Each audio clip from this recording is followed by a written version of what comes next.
মুখ্যমন্ত্রী মমতা বন্দ্যোপাধ্যায়ের নির্দেশের পর শনিবার দুপুর 12টা নাগাদ নিজের 82 নম্বর ওয়ার্ডের ভোটার তালিকা নিয়ে সরজমিনে খুঁটিয়ে দেখতে বাড়ি বাড়ি গিয়ে হাতে ভোটার তালিকা নিয়ে বাসিন্দাদের সঙ্গে কথা বলেন মেয়র ফিরহাদ হাকিম। এদিন ভুতুড়ে ভোটার অনুসন্ধানে মিলিয়ে নিলেন ভোটারদের নাম। মুখ্যমন্ত্রী মমতা বন্দ্যোপাধ্যায়ের নির্দেশে ভোটার তালিকা যাচাই করে এদিন সাংবাদিক সম্মেলনের মাধ্যমে বিজেপি নেতাদের এক হাত নিলেন ফিরহাদ হাকিম। তার অভিযোগ,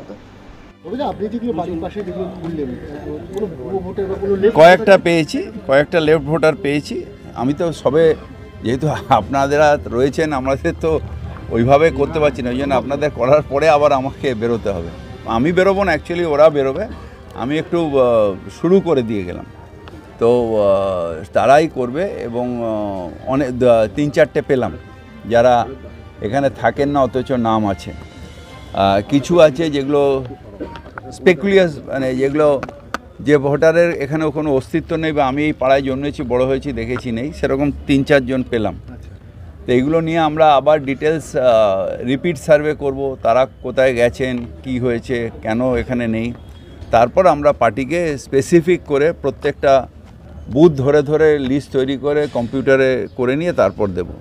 আর সেকেন্ড আরেকটা কাজ যেটা সবথেকে বড়, সেটা হচ্ছে যেটা আমাদের মুখ্যমন্ত্রী প্রেসের সামনেও নিয়ে এসছেন, জনগণের সামনেও নিয়ে এসছেন, যে একই এপিক কার্ডে 2টো করে ভোটার। তাহলে আমাদের এই প্রত্যেকের এপিক কার্ড নাম্বারটা দেখে এইটা আমাদের একটা ওই কম্পিউটারে করতে হবে, স্ক্যানিং সার্চিং করতে হবে, করে নিয়ে একটা এপিক কার্ডে কটা ভোটার দেখতে হবে।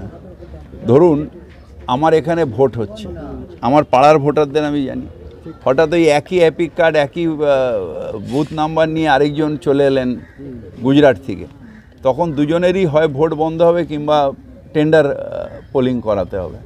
সুতরাং ভোটের সময় এগুলো নিয়ে সমস্যা হবে, যারা অরিজিনাল ভোটার তারা ভোট দিতে পারবে না। সেই জন্য এটা আমাদের নেত্রী ঠিকই করেছেন, আগের থেকে আমাদের এই প্রস্তুতিটা নিয়ে রাখবো।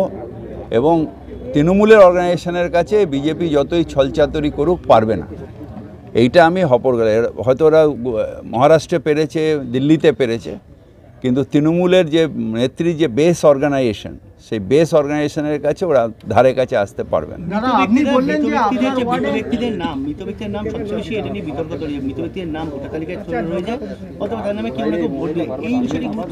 এটাও গুরুত্ব দেওয়া হচ্ছে। এই যে দেখুন, এখানে আমি অলরেডি যেটা পেয়েছি,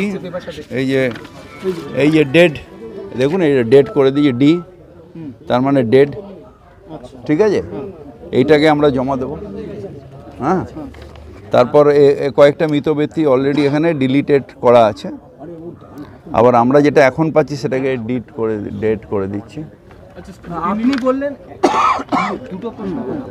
বললেন যে এই যে 4-5টা বাড়ি ঘুরলে 3-4 জন ভোটার মানে হয় লেফট করে গেছেন বা ডেট পেয়েছেন, এদের ভোটার লিস্টে নামটা এলো কি, মানে এরা কবে গেলে সেটাই আমাদের আবার একটা রিপিট স্ক্রুটিনি করে পাশাপাশি বাড়িগুলোর থেকে।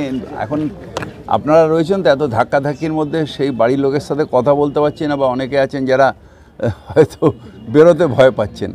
আমাদের আরেকবার যেতে হবে সেই সব বাড়িতে, গিয়ে তাদের পাশাপাশি বাড়ির থেকে খবর নিতে হবে যে এনারা এখন কোথায় আছেন, কোনো দিন আদৌ ছিলেন কি না, বা এরা এখন কোথায় গেলেন। এগুলো নিয়ে পরে আমাদের আরেকবার আমাদের স্কুটিনি, থরো স্কুটিনি একটা করতে হবে। কলকাতা